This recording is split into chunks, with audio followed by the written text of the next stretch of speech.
Hello दोस्तों, कैसे आप? उम्मीद करता हूँ बच्चों। दोस्तों आज हमारे पास 5 कार्ड की वेल्डिंग मशीन आई है। 250 एम्पीयर में मशीन है। दोस्तों मशीन जब हमारे पास आई है तो डेड कंडीशन में बिल्कुल बंद है। आज हम इसको रिपेयर करेंगे, स्टेप बाय स्टेप आपको बताएंगे कैसे आपको फॉल्ट को ट्रेस करना है और रिपेयर करना है। ठीक है दोस्तों, लेकिन वीडियो शुरू करने से पहले सभी दोस्तों से रिक्वेस्ट करना चाहूँगा कि जिस किसी भाई ने अब तक मेरे चैनल को सब्सक्राइब नहीं किया, प्लीज़ चैनल को सब्सक्राइब कर लेना, वीडियो को लाइक कर देना, शेयर कर देना। ठीक है दोस्तों, तो चलिए करते हैं फटाफट वीडियो को स्टार्ट। और मैं सबसे पहले इसको ओपन कर लेता हूँ और फिर आपको बताता हूँ। चलिए देखिए, हमने इसका कवर ओपन कर लिया है और ये आपको एसएमपीएस कार्ड नज़र आ रहा होगा। अब हम इसको सप्लाई में लगाते हैं, यानी इसके पावर प्लग को पावर में लगाते हैं और सीरीज में हमेशा लगाएंगे। ठीक है, हमेशा सीरीज में चेक करना है और देखते हैं कि स्विच ऑन है हमारा है कि नहीं, यानी ऑन ऑफ स्विच ने करंट पास किया कि नहीं। सावधानी पूर्वक काम करना है। देखिए 230 वोल्ट आ गए हैं। अब हम ये जो हमारा ब्रिज रेक्टिफायर लगा है ना, हम ब्रिज रेक्टिफायर पर चेक करते हैं कि इससे हमारे वोल्ट आउट हुए कि नहीं हुए, और इसलिए मल्टीमीटर को हम हमेशा डीसी में कर लेते हैं। ये देखिए डीसी 227 वोल्ट आ गए हैं, यानी हमारे ब्रिज ने वोल्ट आउट कर दिए। ब्रिज रेक्टिफायर हमारा ठीक है। अब हम आगे वोल्ट चेक करते हैं। ये देखिए 230 वोल्ट 24-25 वोल्ट आ गए हैं, यानी हमारी जो ब्रिज रेक्टिफायर तक सप्लाई है वो ठीक है। ठीक है, अब प्रॉब्लम कहाँ है मैं आपको बता दूं। ये जो हमारा एसएमपीएस कार्ड लगा है 24 वोल्ट और 15 वोल्ट की सप्लाई जो बनाएगा, ये हमारी सप्लाई काम नहीं कर रही है।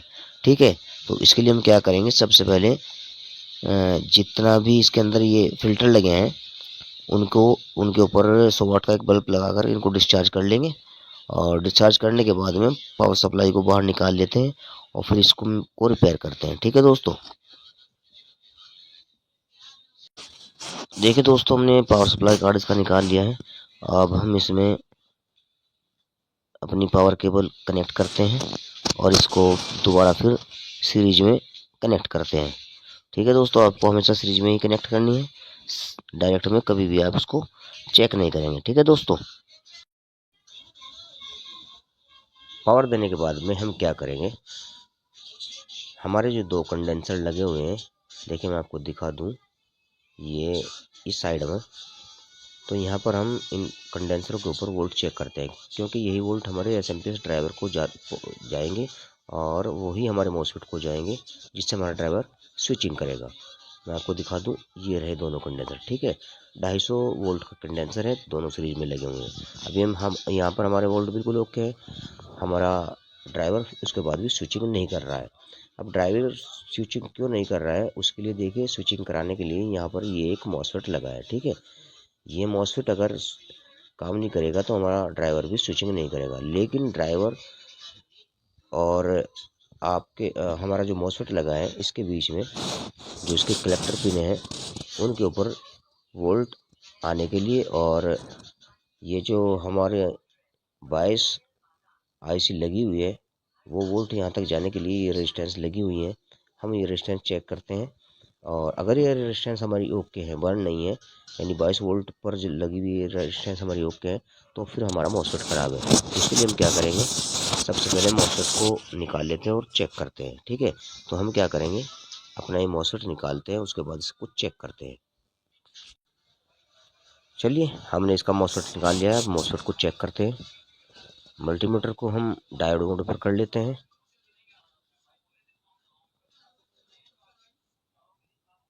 डायोड मोड पर करने के बाद में हम मॉसफेट को चेक करते हैं। ये 385, अब बदलते हैं प्रोब को और फिर देखते हैं। ये देखिए ये हमारा मॉसफेट ख़राब है, यानी कि दोनों साइड रीडिंग आ रही है। कभी भी इस पर दोनों साइड रीडिंग नहीं आनी चाहिए। ठीक है दोस्तों, अब हम इसको डालते हुए उसके अंदर एक नया मॉसफेट इंस्टॉल करते हैं, लेकिन उससे पहले हम 22 वाली रेजिस्टेंस एक बार दोबारा से चेक कर लेते हैं। और कुछ ये यहाँ पर रेक्टिफायर भी लगे हैं, वो भी चेक करेंगे हम, और जो भी इसमें से खराब हो उसको रिप्लेस कर देंगे। ठीक है दोस्तों, अब मैं क्या करूँगा, मुझे लग रहा है कुछ रेजिस्टेंस में से कुछ वीक है, तो मैं इनको उतार देता हूँ और नई इंस्टॉल कर देता हूँ, क्योंकि इतना महंगा तो पुर्जा है नहीं, रिस्क नहीं लेना चाहिए। तो इस तरह अगर आपको चेंज ही कर देनी चाहिए। यहाँ रही रेजिस्टेंस हम नहीं चेंज कर देते हैं। देखिए दोस्तों, मेरे पास असेंबली रेजिस्टेंस नहीं थी, लेकिन मैंने ये सिंपल वाली सादी रेजिस्टेंस ही लगा दी। कोई दिक्कत नहीं है, आप आसानी से लगा लें। ठीक है दोस्तों, अब मैं इसके अंदर मॉसफेट भी नया लगाता हूँ। ये वाला मॉसफेट लगाएंगे।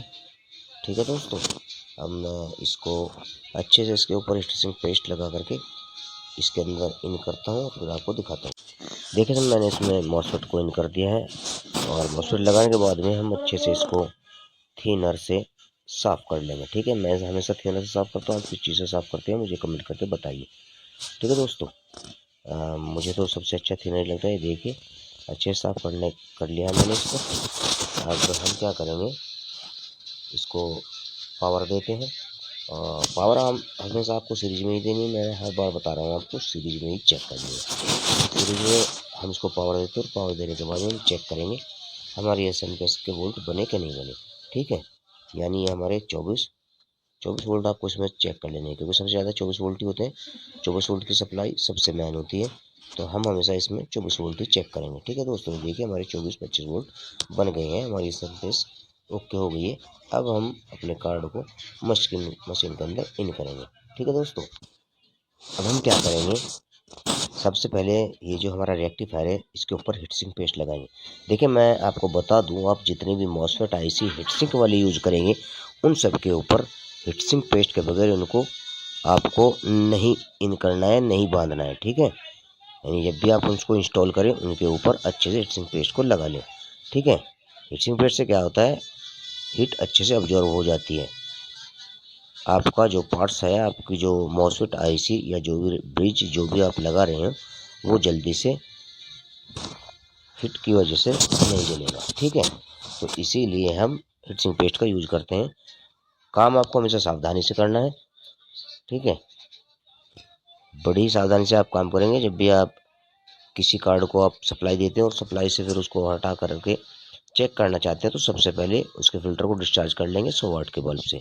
कभी भी आप किसी चीज़ से शॉर्ट करके उनको डिस्चार्ज ना करें, हमेशा 100 वाट के बल्ब से ही डिस्चार्ज करें। ठीक है दोस्तों, देखिए मैंने अच्छे से कस लिया है। अब हम क्या करेंगे, इसके जितने भी जैक हैं उसको लगाते हैं। देखिए ये हमारे फ़ैन का जैक है, हम इसको लगा लेते हैं एक एक करके। सभी जैक इसी तरह लगा लेने हैं। ठीक है दोस्तों, अच्छे से। और ये हमारे कंट्रोल कार्ड जो आगे लगा हुआ है उसका जैक है, ये इसको भी लगा लेते हैं।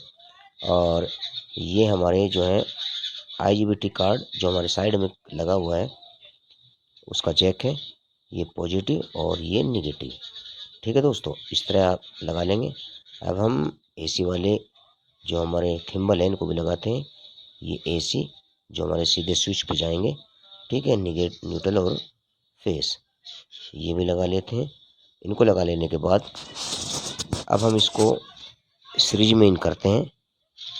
मैं बार बार आपको बता रहा हूँ, जब भी आप मशीन को चेक करते हैं, बनाते हैं, तो हमेशा आपको सीरीज में ही लगानी है। ठीक है, सीरीज में लगाने के बाद में उसके बाद जब ओके आ जाए तब आपको उसको डायरेक्ट करना है। ये देखिए लाइट आ गई है। अब हमने इसका एसएमपीएस कार्ड रिपेयर किया है तो एसएमपीएस बन गई, लेकिन एक बार हम इसके आउटपुट वोल्टेज भी देखते हैं कि बने कि नहीं बने। अगर हमारे आउटपुट वोल्टेज भी बन रहे हैं तो हमारी मशीन ओके हो गई। ठीक है दोस्तों, मल्टीमीटर को DC 200 वोल्ट की रेंज में लगा लेते हैं और हम चेक करते हैं। ये नेगेटिव और ये पॉजिटिव। ये देखिए 85-86 वोल्ट बन गए हैं, यानी हमारी मशीन ओके हो गई है। अगर अब भी आपको दोस्तों कोई कन्फ्यूजन है तो आप मुझे कमेंट करें, मैं आपको बताऊंगा। ठीक है, आज के लिए इतना ही, मिलते हैं अगली वीडियो में, तब तक के लिए अलविदा।